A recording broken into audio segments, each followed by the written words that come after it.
Salut tout le monde, c'est Christian pour Station D. Alors aujourd'hui on est au Salon des métiers d'art.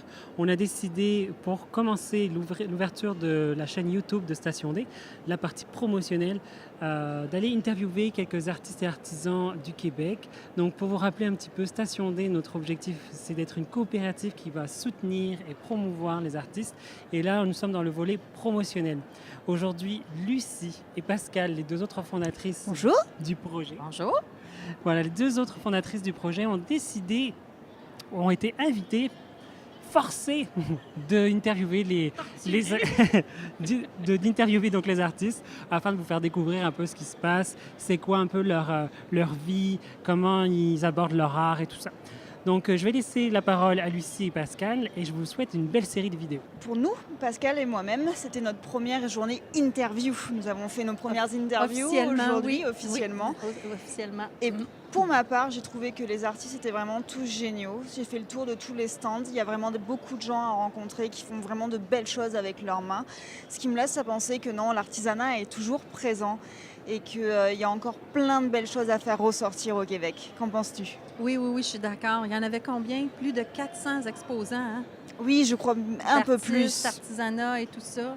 Et donc, moi, mon feeling, c'est que tous ceux qui sont ici, ils ont parti d'une même intention, c'est d'écouter leurs vibrations à l'intérieur. Il y avait un appel qui était plus fort qu'eux, jusqu'à ce qu'ils écoutent leur appel, et c'est là que le déclenchement s'est fait. Pour certains, c'est une situation dans laquelle ils n'étaient plus capables d'endurer, de travailler pour quelqu'un. Il y en a qui nous disent que de gérer leur propre horaire. Non, c'est pas tout le temps facile en tant qu'artiste, mais quand on persévère, c'est là qu'on récolte tous les fruits qu'on a semés, des petites graines qu'on a semées auparavant.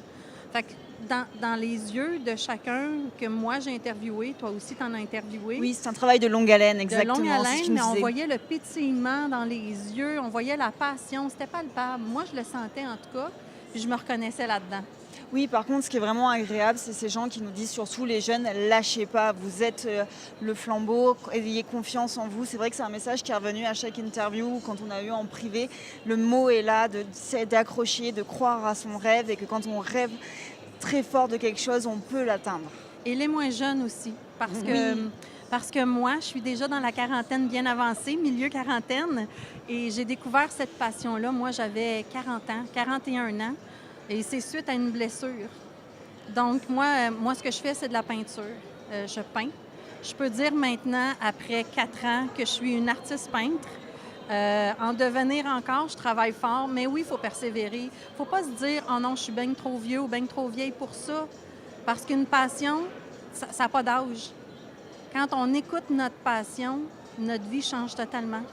C'est ce que j'ai retenu, moi, de chacun des interviews qui s'est passé, c'est que tout devient, même si c'est difficile, tout devient comme plus magique. Plus possible. Oui, le plus possible. Mais il faut croire en nos talents. Exactement. Pas laisser les autres nous dire le contraire, en tout cas. C'est pour ça que moi-même, et je pense aussi Pascal, nous vous invitons à venir sur ce salon qui se tient présentement à Montréal pour venir découvrir toutes les arts du Québec. Des belles découvertes, des beaux cadeaux à offrir. Merci. Merci beaucoup, bye. Bye bye, à la prochaine.